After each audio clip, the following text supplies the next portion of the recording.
Healing Step to Wellness. I'm Dr. J. And I am May, your trusted guide to whole person health One step and one bite at a at time. a time. Well, welcome to Healing Steps to Wellness with May and Dr. J. It's a space rooted in science, guided by compassion. And this podcast explores how lifestyle medicine empowers individuals and the communities to to thrive. And we are very grateful to have Dr. Sue to be our guest today. So, Dr. Jay, would you like to give us short introduction about Dr. Sood? Yeah, Dr. Su, Dr. Amit Sood is a globally recognized expert in resilience, mindfulness, and emotional well-being. Dr. Su is based in Rochester, Minnesota. We always have to emphasize Minnesota, not New York. And so, Dr. Su's resume is several pages long. It's We'll true. have Dr. Su to give us a short description of himself. Oh, Welcome. thank you. Thank you. Thanks for having me. It's truly a privilege to talk to you both, who I am very fond of, both as individuals and as professionals. You're making a remarkable impact in the communities that you touch, May and Dr. J.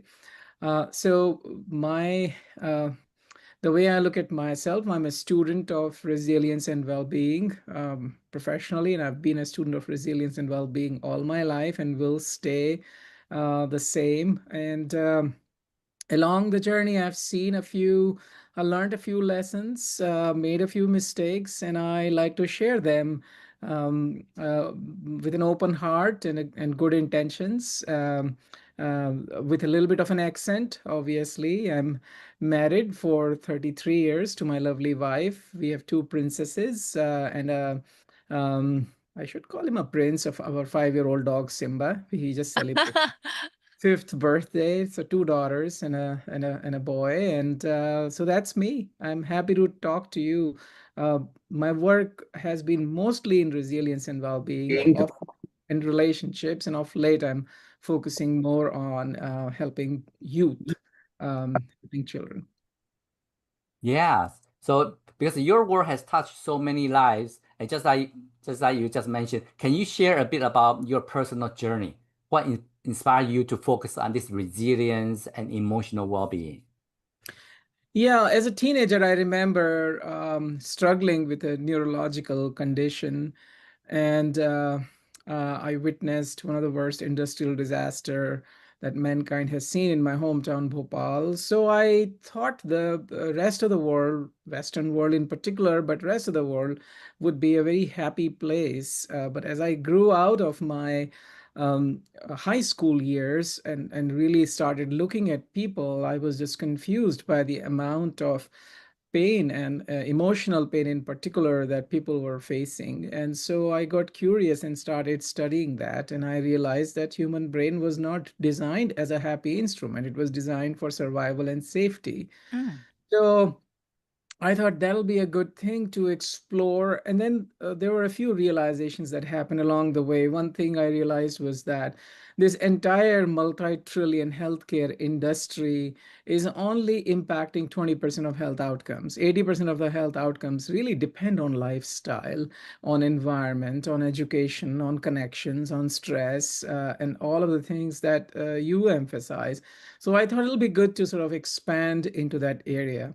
The second was obviously the disconnect between emotional and material well being that I saw. And then in the early 2000s, I saw a tremendous surge in technology, which I could see was going to overload our brain and is going to create a lot of sort of cognitive and emotional overload that our brain was not designed to lift. Mm. So I I shouldn't say I knew it, but I sort of had a feeling that mental health is going to be the biggest challenge that we will face in this century. And so I realigned my work and started focusing most on that from early 2000s. And so it's been almost a 20-year journey now, um, inspired by and informed by all that was happening around me. Wow. So how long you have been in Rochester, living as a Rochester, Minnesota resident? 2003 onwards, so it has been 22 years now. Wow. And then so how does this community specifically um like, influence of your work, and also your mission as you kind of start off this journey when you were high school from what you see and then your hometown. Can you share with us about your now probably consider Rochester is your second hometown right now? Oh yeah, of course. It is. So when I go where I was born, I feel like I'm going home. But when I come back, I feel like I'm coming back home. Mm, So home is well. There's an old saying, "Home is where mom is." So, and Rochester has wonderful moms, not mine, but of many other kids, and they are very thoughtful.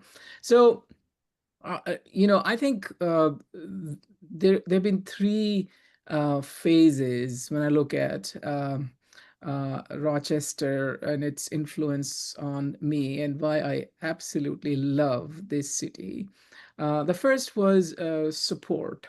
And so when I came, I felt embraced and loved, not judged. I was insecure.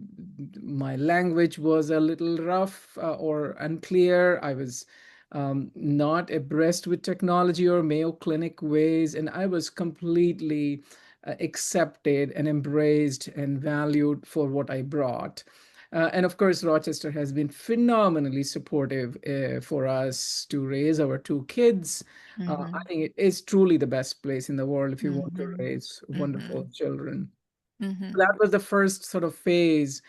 The second phase was inspiring. So I find Rochester supportive. I find Rochester very inspiring. And a lot of Mm, that has to do with Mayo Clinic. In Mayo Clinic, you are surrounded by true sages of the mm-hmm, world, physicians, researchers, administrators who are I don't know what is better about them. Is it their brilliance or their compassion or their professionalism? They're just, I haven't seen people like what I saw at Mayo Clinic in terms of the amazing people, one after the other. I felt um, humbled. I felt overwhelmed with the excellence and the professionalism and kindness I saw.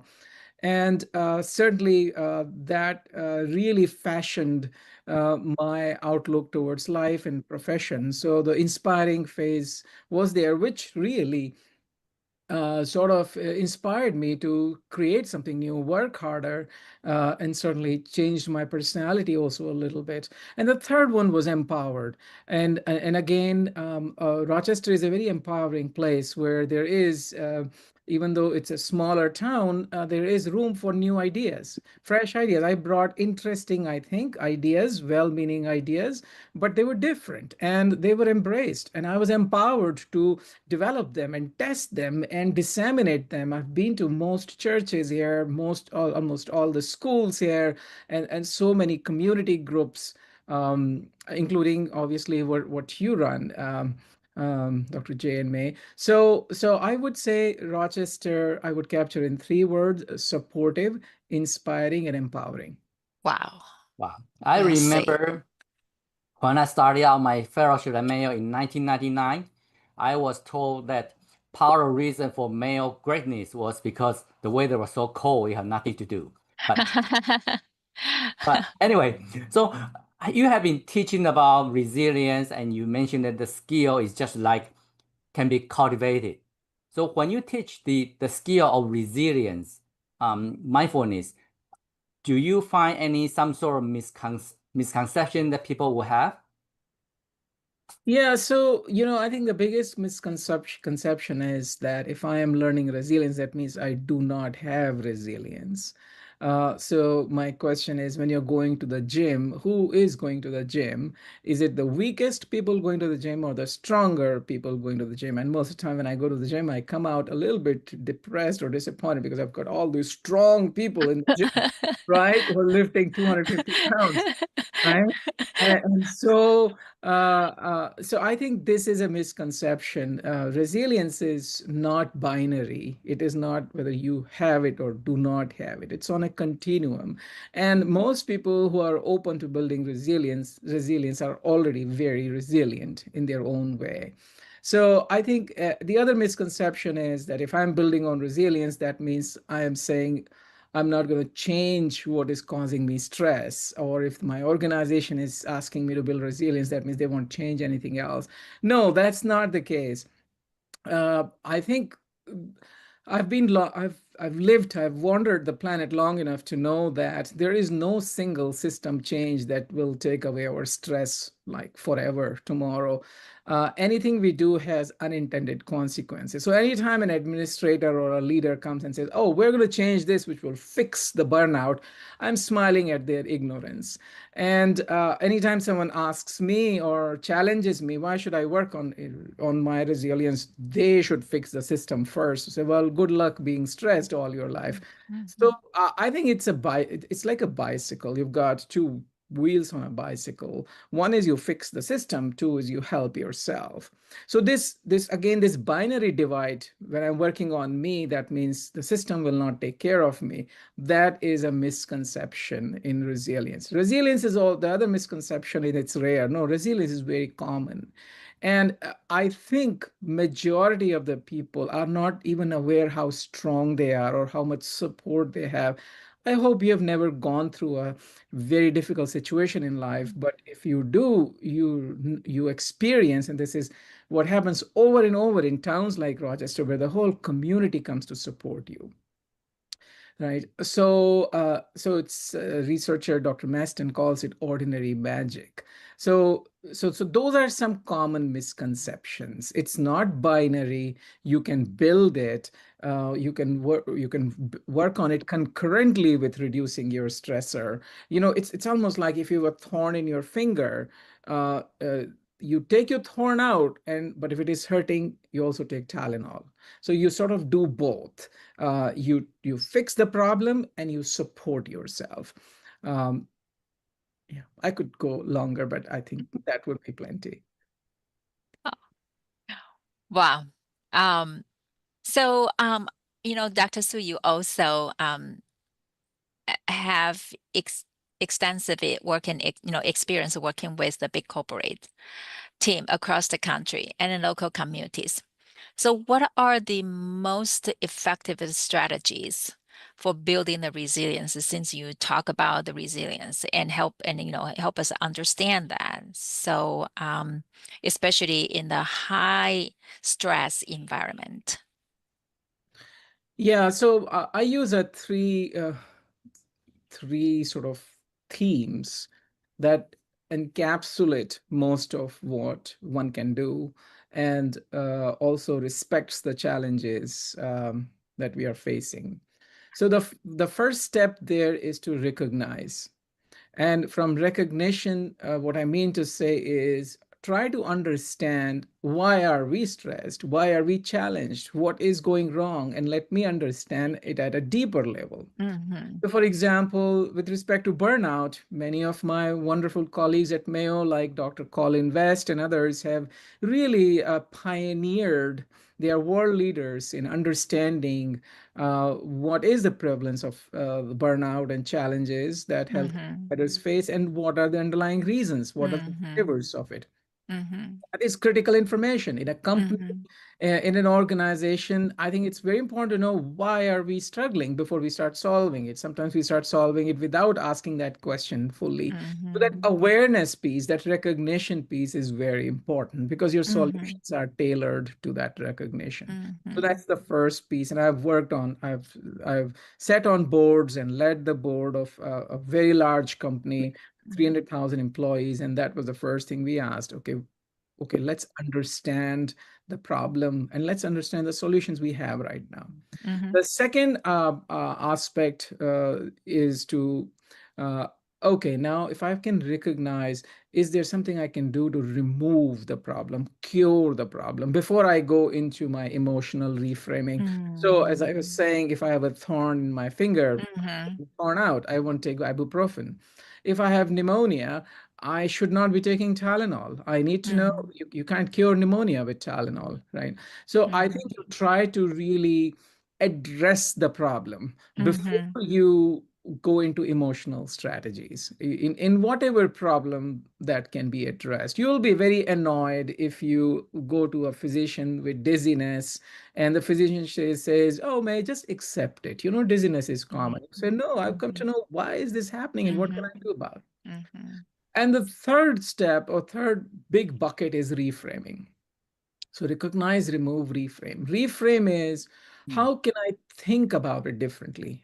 How can I, now that I have the problem, like there was a tornado, there were a series of tornadoes in Rochester a few weeks ago. Um, I'm not going to open my chest and go and fight a tornado. I will just say, I'll reframe it. Well, some places have hurricanes, some places have Mm-hmm. forest fires. My town has an occasional tornado. That is how life is. I'm not going to Mm-hmm. pack my bags and leave Rochester, Minnesota because there was a Mm-hmm. tornado. So Mm-hmm. I'm reframing. I'm focusing on what is Mm-hmm. right within what seems wrong. I'm Mm-hmm. focusing on the fact that I can accept it. Sometimes I'm finding meaning behind it. Sometimes I'm even grateful that there is a tornado. There was a tornado, but it didn't touch anybody, it didn't take any life. Mm-hmm. And as you know, Mayo Clinic was formed as a result of a bad tornado. So those are the three steps I take for any problem in life. I first recognize what the problem is. To the extent I can remove the challenge, remove the stressor. And if I cannot remove the stressor, or I can only partially remove the stressor, then I reframe it. So Mm-hmm. that it is not as much of a hurt for me. So it sounds like it's very important that we work on ourselves inside our head, so to speak. So would you be able to define self-care? What self-care is? What can we do? Any strategy for us to be have a more self-awareness, build up our self-care, and for our own well-being? Yeah, so self-care is broader than what a lot of people, broader and deeper. Um, so the simplest definition that works for me is taking care of my body, brain, and soul. And when I take care of all three, then I am taking care of myself. So it spans, eating healthy, making sure that I have good core strength, making sure I don't have sarcopenia, making sure that, you know, I you know you drive your cars and you try to fill the best gas in the car. Then why am I feeling high fructose corn syrup in my physical body, which is Mm-hmm. like, um, treat your physical body like it is one of the rare, highly expensive model. If you had a Porsche or something, you're not going to put bad fuel in it. Resting, obviously, through sleep and other measures. I mean, so that's the physical aspect, and that is taking care of body and brain. But then there is also taking care of your soul, your spirit, which is having a strong sense of purpose driving your life, having forgiveness for yourself and for others, nurturing compassion and acceptance for yourself and for others, and for people so inclined, faith in a hopeful construct towards life, something that gives you hope. It could be religious based, it could be nature based, or something else, but having some hopeful construct. So that is self-care to me comprehensively. And there is obviously the financial aspect and the occupational aspect and Mm-hmm. Mm-hmm. balancing and all that. But beyond that, self-care is also taking care of me, my my community, and planet at large. Because, we're like in this big space, on this big spaceship, which is planet Earth. Now, if you're in an airplane, and let's say you're sitting in seat, 24D, something that happens at 12A is going to impact you eventually. If there is somebody who's sick at 12A, that the plane might be rerouted, which will impact your plans. So everybody affects everybody else. So caring for others to some extent is also self-care. Caring for environment is self-care. When I care for your son, who I met, your wonderful son, and if I think about him and I want him to succeed, I'm sort of taking care of my own kids, because I am sure your kid and my kid is going to connect at some point, and they will be in college together, or they'll be in graduate program together, or something like that. So self-care is very broad, and I think the more life gives to you. Now, if there is a patient who has advanced cancer, it is difficult for them to think about planet Earth at that moment. They are in the survival mode. But if you are lucky enough that you have a healthy body and mind, and if you have resources, then I think the broader your diameter of self, the better. Uh, I think it's very important for us, for many of us who are fortunate enough to think more broadly than just for ourselves, to identify others' pain with our well-being.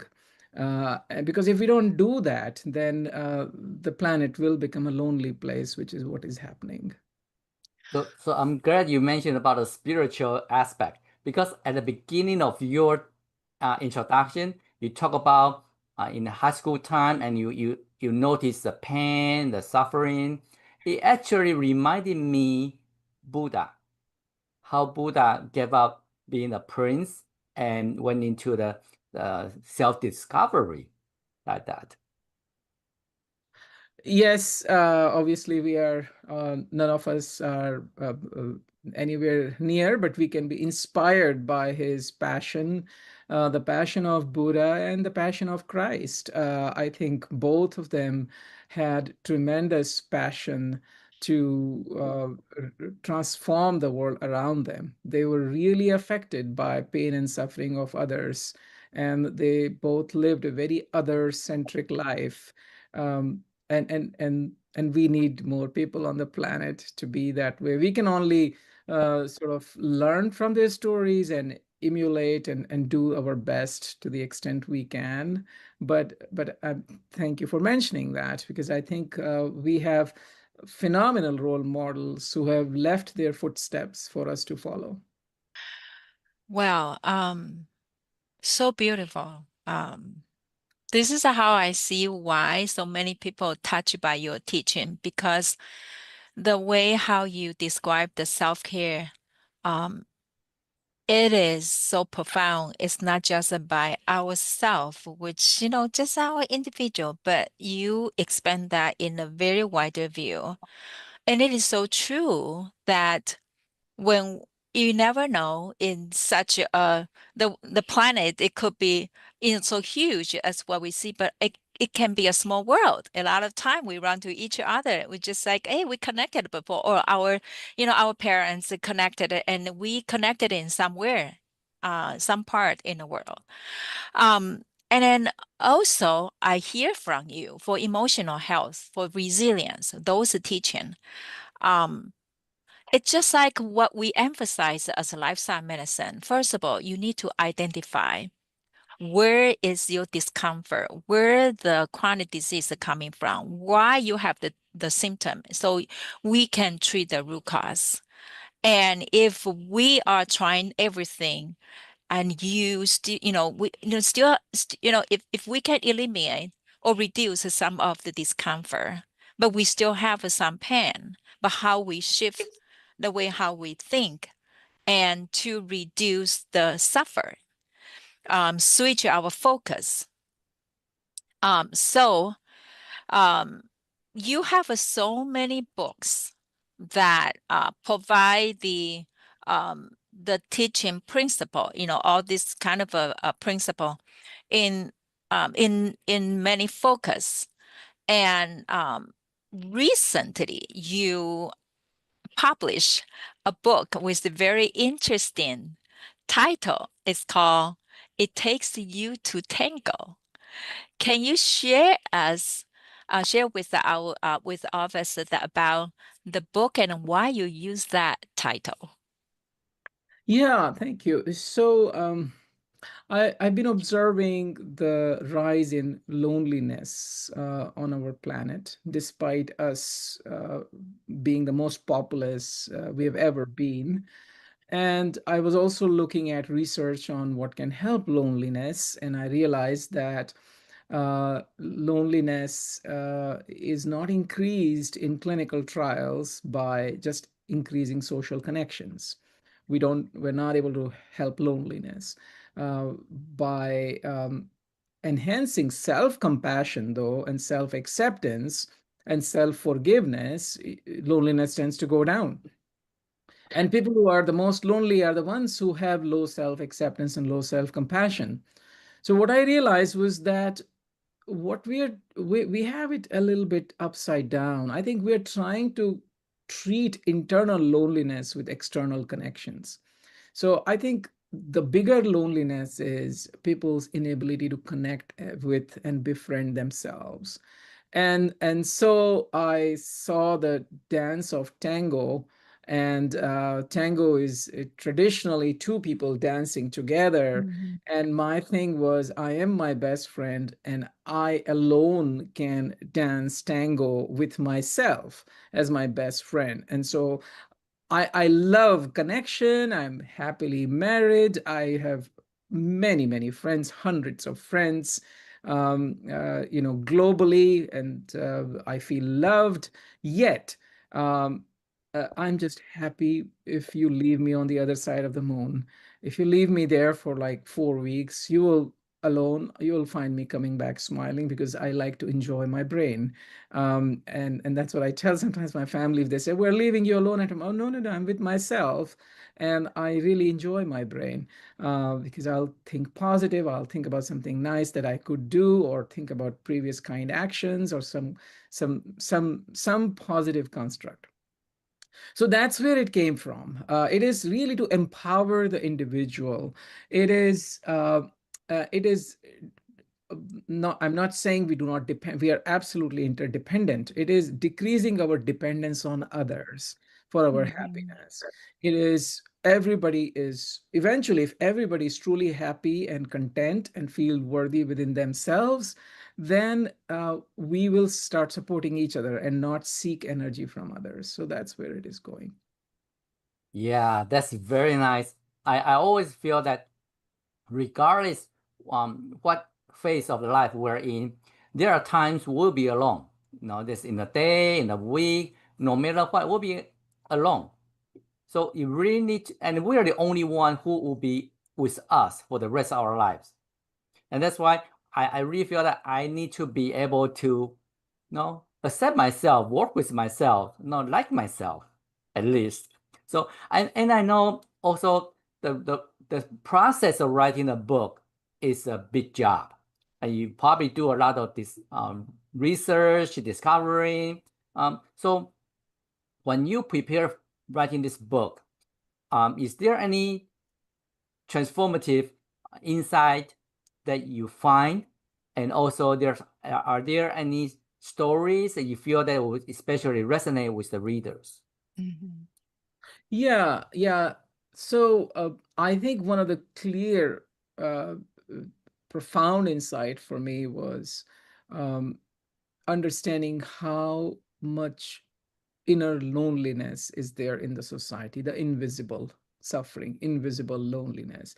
About 80% of the people struggle with imposterism. 80% struggle with so low self-worth. 80% do not have adequate self-compassion. That number kept coming, between 70 to 80%. So vast majority of us, only about 20 to 30% people are thriving. So that was an amazing insight. And of course, the excessive comparisons about 70 to 80% of us do on social media and other places. That many number of workers feel overwhelmed at work. Uh, and so I was once traveling overseas. So you're talking about a story, and uh, I mean, there's a lot of guilt in our society also. Parents feel guilty. People Mhm. who have enough resources feel guilty. We look at the world and look at suffering and famine and poverty everywhere. We feel guilty about that. So I was traveling and it was very hot. It was like 106, 108 degrees. The roads were so hot that you could crack an egg and it'll turn into an omelet right there. And so there I saw a kid walking bare feet, and he was almost dancing because he didn't have any shoes. And that really touched me deeply. And so I went to a shoe store, and it was a smaller shoe store, and I bought the entire shoe store. And Oh, I took all the shoes and sandals and I drove around the town and distributed to anywhere who I found bare feet. And that took away my guilt, at least in that moment, that I have comfortable shoes while so many do not.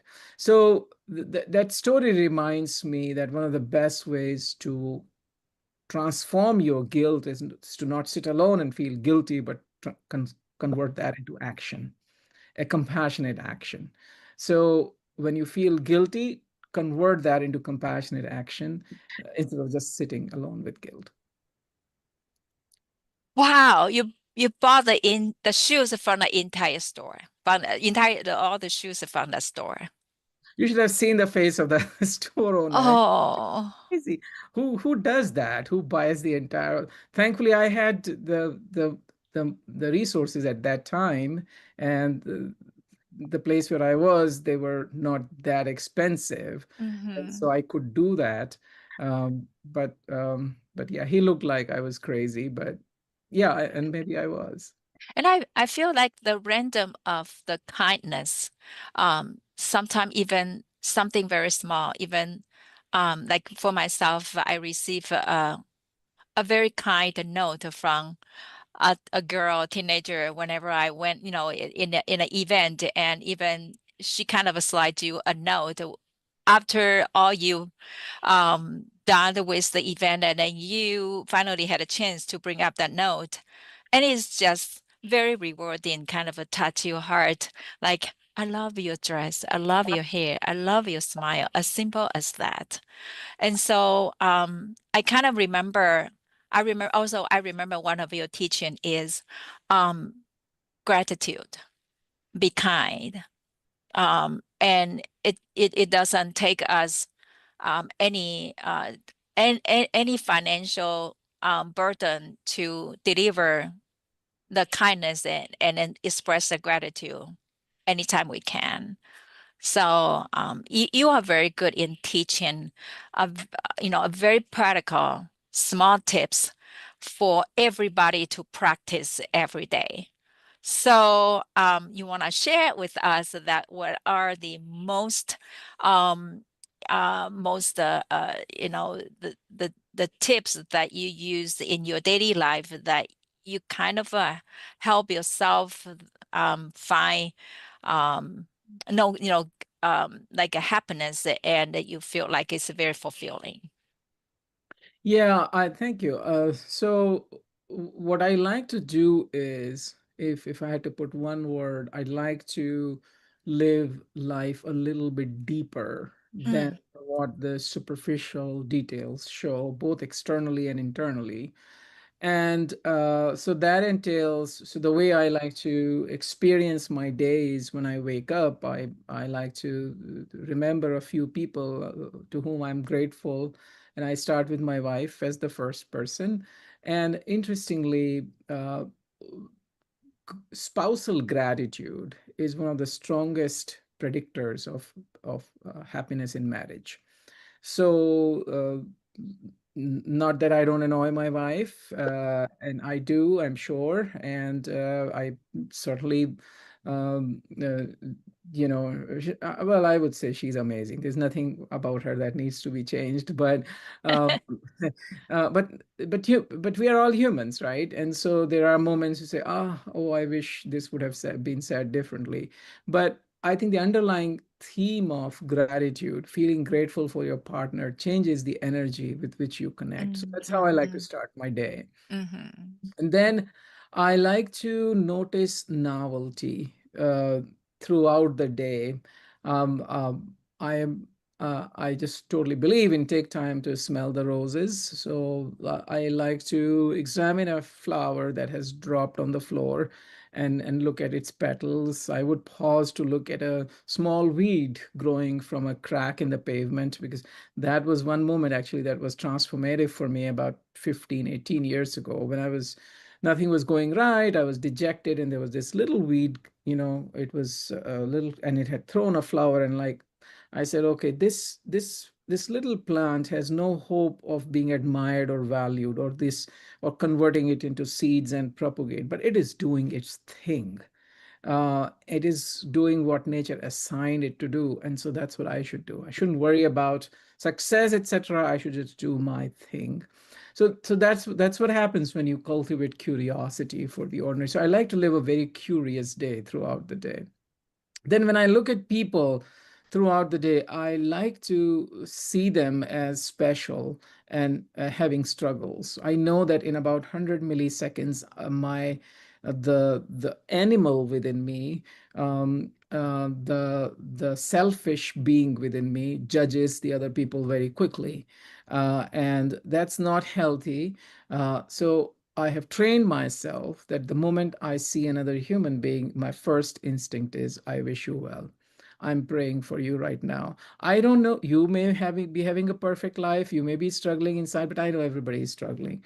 So that has really uh, truly um, taken my connection with people I know, people I don't know, to a very different level. Um, Almost, it takes a lot for me to get upset or annoyed at a person. The other day I was crossing the street, not here but East Coast, and I bumped into somebody, and he gave me a very nice F letter, and I was like, oh, I really smiled, and I actually enjoyed it, because I haven't heard those beautiful words directed at me directly for some time. And I just wished him well, that he has a better day, and so on. And then I usually end my day praying for someone I saw during the day who I feel is struggling. Because when you've done everything, you close your eyes, you're trying to sleep at night, you have mostly self-referential thoughts. What should I do Mhm. tomorrow? I mean, it's just, so I sort of narrow it down to, okay, I met this person, and I know they're struggling with this diagnosis. And so everybody right now who has a child with this diagnosis, I'm just praying for them. Mhm. So I like to live a very intentional day throughout the day. So there isn't a single practice, but I'd like to experience my day, convert my routine moments into a deep experience. So, for example, if I'm throwing garbage, which was yesterday in my community, Wednesday, I at that time when I'm collecting garbage, I sort of think about, okay, what garbage thoughts do I have in my head that I can throw ceremonially in this garbage to go into the landfill? When there is water coming in through the faucet, many times when I'm filling my cup with water, I'm like, okay, there is grace coming into my home with this water. So I try to convert ordinary life into a deeper Mhm. experience. Mhm. Wow. So beautiful. Okay, now I have a lot of things to do now. So I have a lot of things to do, Dr. Sood. I have a lot of things to practice on my end. yeah, Well, I have about 1,000 weeks left on the planet, so I Wow. wanna live them intentionally. We don't 1,000 to 1,500 weeks, so I want to make the most of every week that I have on the planet. Wow. I I hope I hope this message can travel as far as we can. We all do. And this can bring a very profound impact on children, the school, parents. The the world will become more beautiful. It is so simple. It is so simple, but we all need to hear the message, and we can be mindful, living our life deeply with intention. So beautiful, Yeah, beautiful. thank you. So, Mm. so Dr. Su, you have been a speaker for the Rochester Foundation Community Awareness Symposium for the last 2 years, and also when we just started out um, 6 years ago. And how would you feel that your teaching and your principle will coincide or with the Rochester Foundation's symposium? Oh, we're very much aligned. I found great energy, coming to your symposium. People have shared message of hope and healing and health all combined together, and through living harmoniously with nature and with themselves, with the core of who they are. I haven't heard every speaker, but every speaker I've talked to and connected with, I've found tremendous positive energy amongst the participants. I have seen people really resonating with your ideas. And I think what you're doing is really filling or completing or actually fulfilling a gap, meeting a gap in what healthcare is providing right now. Um, Unfortunately, healthcare has become healthcare industry, and it is so much towards taking care of the sick rather than preventing. And what you're doing is going to actually improve the cost of healthcare eventually in the long term, which healthcare is not realizing. So I've absolutely loved coming to your conferences. I've found great energy, great camaraderie, great alignment of values and ideas. So I'm really grateful that you've invited me. Oh, Thank you are you. so kind. You are so kind. We are so fortunate to have you. We are so Um, well. Do you have, Dr. Sue? Do you currently do you have any exciting project on hand and that you feel like you would like to share with the community? Absolutely. One of the things I have noticed is we hear a lot about children's mental health, how it is struggling. Mm-hmm. Headlines Mm-hmm. talks about, the effect on social media and this and that. Mm-hmm. But when I travel in different parts of the US and rest of the world and talk to people, go to my kids' college and schools, I see a lot of kids who are thriving, who are doing well. So, and I've been also we have been very intentional in raising our daughters. So I asked the question, what is going right? What is happening in the homes of kids who are doing well? And I've tried to capture that. And I'm actually working on a book with my 20-year-old daughter, who is a senior in college. And it's called Parenting in Pencil: How to Raise uh, Stress Smart, Screen Savvy Children. Uh, so parenting in pencil, like pencil. So it's flexible, it's accommodating, it's humble, Mm-hmm. and how to be like a student parent. So, I think empowering parents, because two-thirds of the kids experience ACE events, adverse childhood events. Uh, uh, Difficulty in parenting is perhaps the single most important, biggest Mm-hmm. public health problem in the US Mm-hmm. at this point. Mm-hmm. Over 40% of adult depression is because of difficult childhood. Mm-hmm. So that's what I'm working on. I'm working on Mm-hmm. um, developing a model of parenting which Mm-hmm. has elements of resilience, has elements of a lot of what I have learned over the years. And the goal is to nurture children's attention, children's emotions, children's motivation, make sure they have a healthy relationship with technology, make sure they are self-loving instead of self-loathing, and to make sure they have good set of skills to handle the stressors they will be facing tomorrow. So that's what I'm doing. Parenting is absolutely difficult. You have the Mhm. best intention for the kids. It's a fine balance between loving them but not spoil them. And Mm-hmm. then there is no instruction, direction on how to parent your kids. Mm-hmm. It's really Mm-hmm. tough, and every kid is Mm-hmm. different. I, I, Mm-hmm. I like to hear that people have that saying that you put a whole bag of popcorn into the pot. They don't pop at the same time. Now you can just do the same way, same teaching for every single one of them. You just can't. And so it's make parenting so difficult. It's not me making excuses that for my two of my children, but it's really tough. It's really tough. I don't want to scare them. I still want to have grandkids, so I don't want to scare them. We have Yeah, two popcorns. They pop differently. yeah, that's a very wisely way of putting it, Dr. J. Um, Parenting is there is though a method to that madness. I think uh, e- everything easy that is today is easy because someone worked hard at it to make it easy. You and I are wearing eyeglasses, all three of us. And it's very easy to get eyeglasses, but 300 years ago, it was difficult to fix your, eye problems. But it is easy because someone worked very hard to understand it and make it easy. I think the same thing is for parenting. We've been parenting for a very long time, but we have not been formally thinking about parenting for long enough.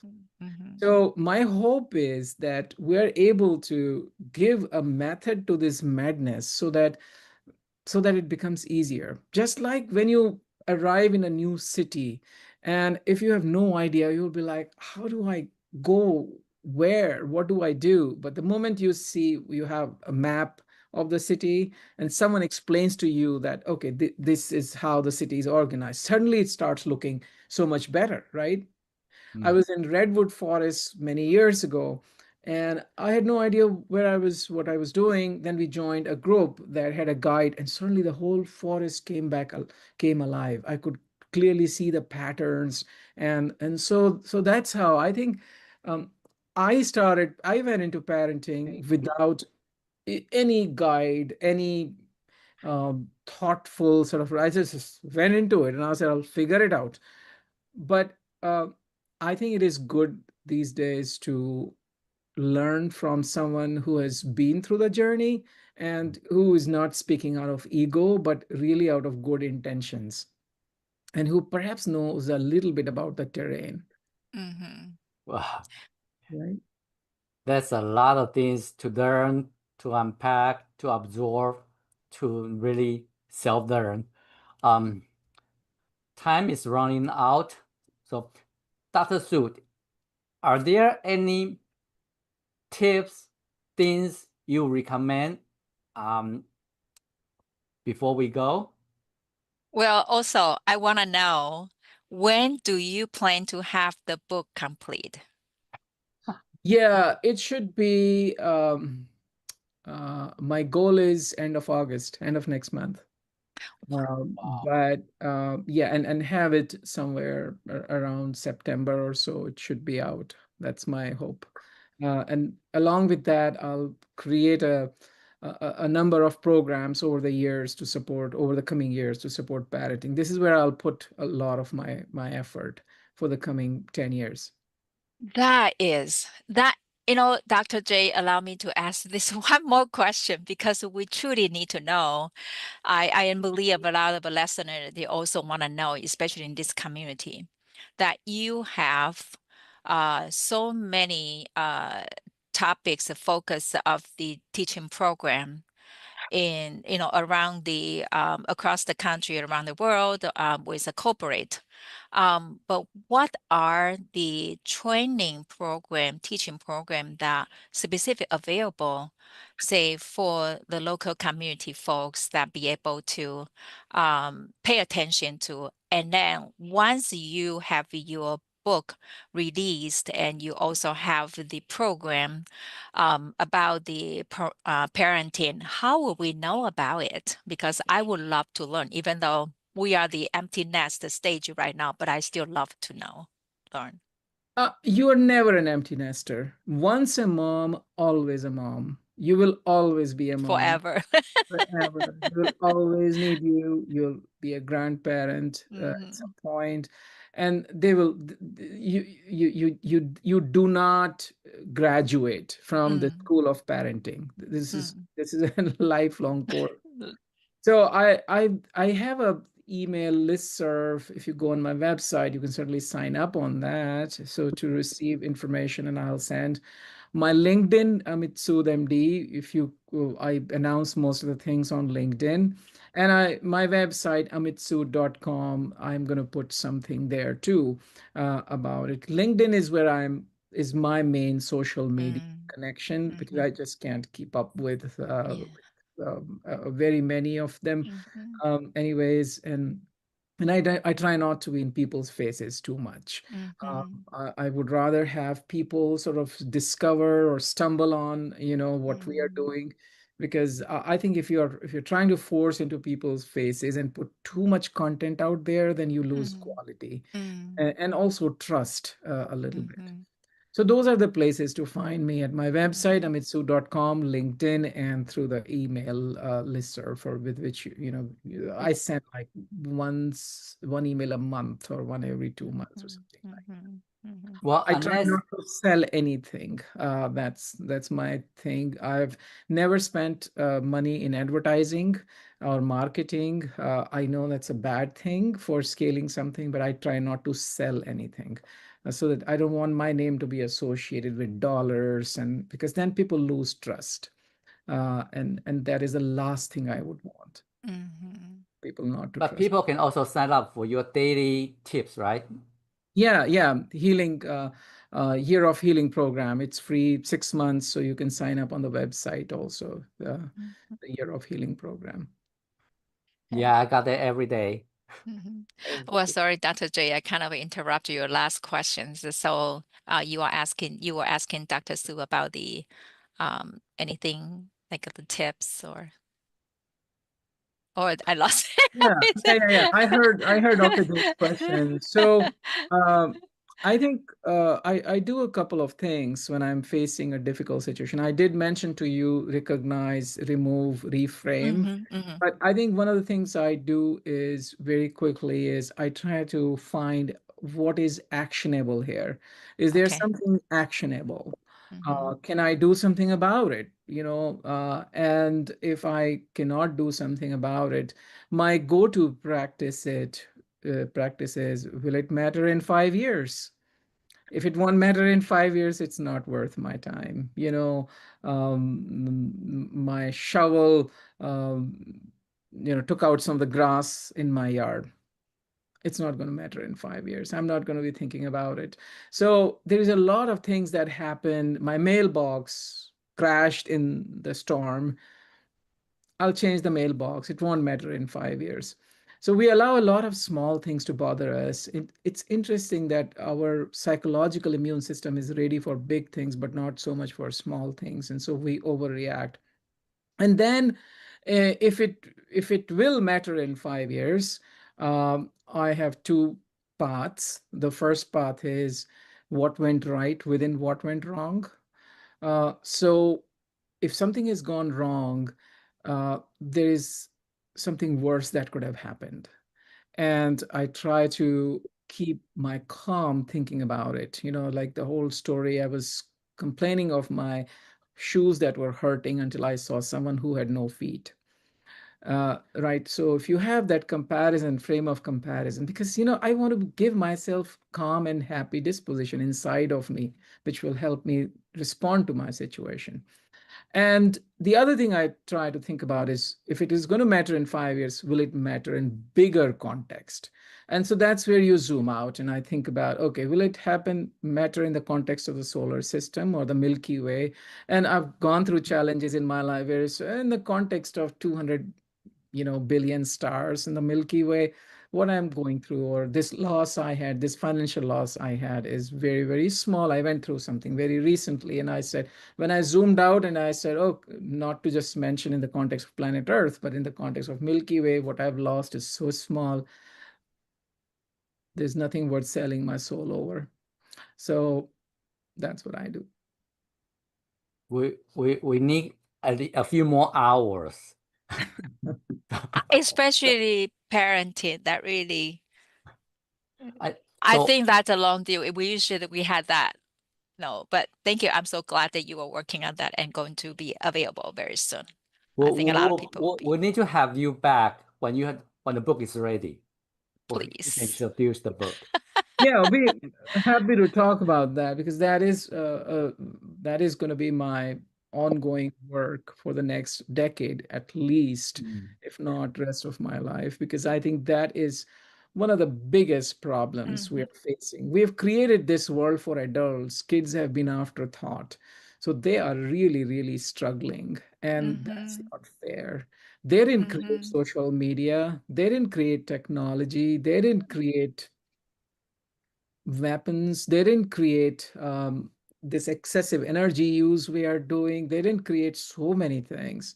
They didn't destroy the environment. They didn't create the the silos we are creating, the separations, the disagreements.